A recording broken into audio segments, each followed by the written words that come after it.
আসসালামু আলাইকুম প্রিয় শিক্ষার্থী বন্ধুরা, আর মাত্র 2-1 দিন বাকি তোমাদের পরীক্ষা। প্রিয় শিক্ষার্থী বন্ধুরা, তোমাদের পরীক্ষার সময় যেসব বিষয়গুলো মানতে হবে সেই সব নির্দেশনা দিয়ে দিয়েছে শিক্ষা বোর্ড থেকে।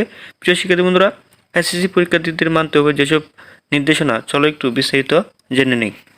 আগামী 10 এপ্রিল থেকে অনুষ্ঠিত হতে যাচ্ছে এসএসসি ও সমমান পরীক্ষা। এর জন্য পরীক্ষার্থীদের জন্য একগুচ্ছ নতুন নির্দেশনা দিয়েছে শিক্ষা মন্ত্রণালয়। এর মধ্যে প্রশ্ন ফাঁস ও গুজব রোধে নজরদারি জোরদার ও উত্তর সরবরাহে জড়িতদের বিরুদ্ধে আইন শৃঙ্খলা রক্ষাকারী বাহিনী ও জেলা প্রশাসক কঠোর ব্যবস্থা নেওয়ার নির্দেশ রয়েছে।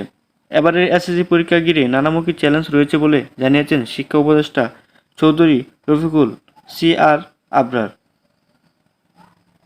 গত 16 মার্চ শিক্ষা মন্ত্রণালয়ে অনুষ্ঠিত জাতীয় মনিটরিং ও আইন শৃঙ্খলা কমিটির সভায় শিক্ষা উপদেষ্টা একথা বলেন।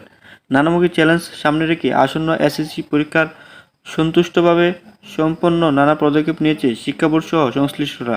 তারাই অংশ হিসেবে একগুচ্ছ নির্দেশনা দিয়ে একটি পরিপত্র জারি করেছে শিক্ষা মন্ত্রণালয়। পরিপত্রে পরীক্ষা কেন্দ্রের আশেপাশে 144 দ্বারা জারি ফটোকপি মেশিন বন্ধ রাখা এবং লিখিত পরীক্ষা চলাকালীন টানা 34 দিন সারা দেশে সব ধরনের কোচিং সেন্টার বন্ধ রাখার নির্দেশনা রয়েছে। এছাড়াও পরীক্ষার্থীদের মানতে হবে একগুচ্ছ নির্দেশনা। পরীক্ষা শুরুর কমপক্ষে 30 মিনিট আগে সব পরীক্ষার্থীদের অবশ্যই পরীক্ষা কেন্দ্রে প্রবেশ করে আসন গ্রহণ করতে হবে।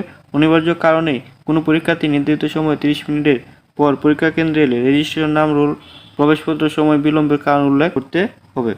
প্রিয় শিক্ষার্থী বন্ধুরা, তোমাদের পরীক্ষার মূল কারণ হচ্ছে তোমরা পরীক্ষার হলে অবশ্যই সঠিক সময় যেতে হবে এবং তোমাদের লিখিত পরীক্ষা সময় আশেপাশে কোনো দোকানপাট খোলা রাখা যাবে না এবং কঠোর নির্দেশনা এবং কঠোরভাবে দেখাশোনা করবে আইন শৃঙ্খলা বাহিনী। প্রিয় শিক্ষার্থী বন্ধুরা, সকল শিক্ষা রিলেটেড আপডেট পেতে সবার আগে চ্যানেলটি সাবস্ক্রাইব করে রাখো।